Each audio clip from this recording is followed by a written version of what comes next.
Hello, this is Mark, and this is my second attempt at making a screencast. My first attempt was somewhat crappy.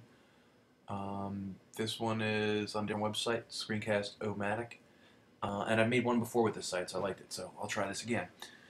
Alright, so what you're looking at is a bunch of little colored circles, and they represent different posts throughout the year. And the two features that I'm interested in looking at in this particular uh, plot is the average time on page, which is the x-axis down here, and the unique page views, which is the y-axis over here.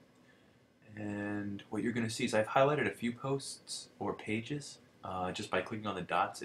In Google Analytics, it'll let you brings up a post name. And what you're going to do, what you're going to see is the trends as a function of month. So starting from last December, these are some of the posts and the page views and people's average time on page for that month. And if I hit play, you'll see it move. And what's pretty obvious right away is that these pages, they move all over. So what's happening is the first and most obvious thing is that the number of unique page views is changing per month. So a lot of this blog is driven by social media, and it's driven by referrals, and that's one of the analytics pages that I made an image of and put below this video. And you'll see there that a lot of it comes from sites like Hacker News or Reddit or Twitter. And the other thing that's changing is the average time on page. So I guess let's look at let's go through it one more time. If you look at an echo through time, the minimalist trend in the first half of the year, let me pause this and bring it back. So what I can do, this is a Flash built-in thing to Google Analytics.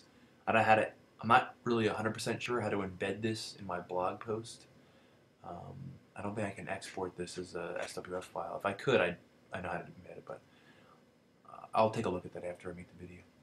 What you can see is and that goes through time. The minimalist trend starts here. It's got 1,300 views in December 2009, and it's got an average time on page of 258 seconds. So people, I guess, took their time and read through it, enjoyed it.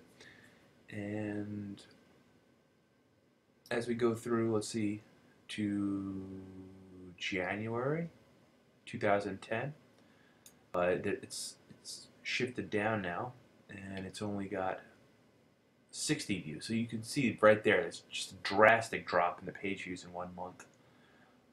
And the time on page for those 60, which is it's a much smaller subset of people seeing the page, is longer. So a few people read it, but they looked at the page longer. So that's really just getting a small sample on the distribution. And if you go another month to February,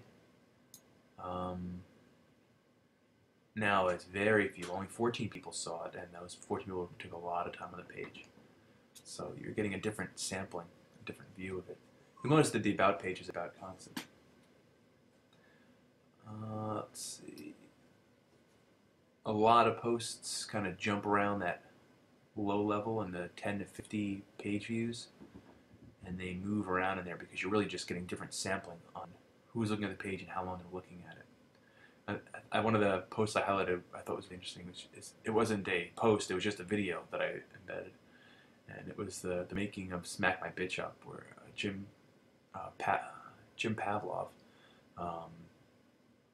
recreated the sounds from Smack My Bitch Up, and he did a great job of it, and everybody really was impressed by the work he did, as I was. But you can see here that in January, let's see, 675 people saw it, and they were on the page for 176 seconds, so that's about the time of the video. And if you go back up, in December of last year, 7,000 people saw the page, and they were still on it for 385 seconds on average. I think this is all seconds on the x-axis. I don't see a unit.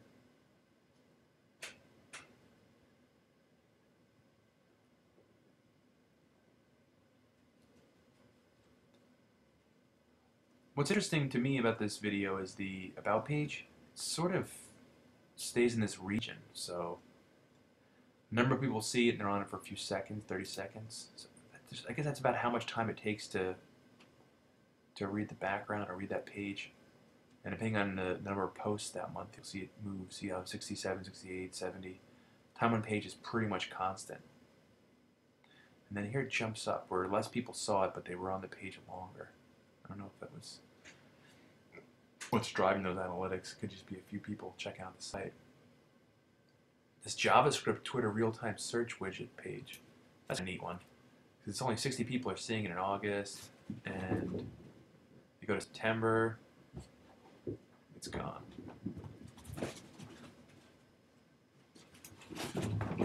Oh no, September it's here. There's 66 people, but the time is much longer, so people are probably just looking at the code, and then it's gone. Oh, it might be hidden. How to embed Google Wave on your WordPress blog. It sort of had a pretty constant level, kind of a low level, and I think that was brought by search. The biggest post of the year, or the highest number of page views on a post this year, that was, so a lot of people are just coming to the blog site. I don't know, I guess the homepage. And there's a couple of different samples of the same homepage, which is a little weird. Oh, I see, it was just animation. Holy crap, Minecraft, that was a biggie. So I'm looking at October 2010, and you can see it's got 4,000 page views, and distributed a social app with CouchDB that was Couch App Spora, done by Max Ogden and Tyler Gillies, and there was one more fellow who contributed to that one, and that was 6,400 people checked it out and were on that page for 420 seconds. And then there was me complaining about I was just complaining about a post I read, a guest post on TechCrunch by a political lobbyist, and how they were saying the startup community sort of needs better representation. Anyway, I was ranting a little bit there, but a lot of people checked it out, thought it was interesting at least, and they were on that page for a while. And that's about it. So this is the type of thing you can do with your analytics. This screencast was way too long. I would have liked to have done it in 2 minutes, but you don't always succeed. Sometimes you fail.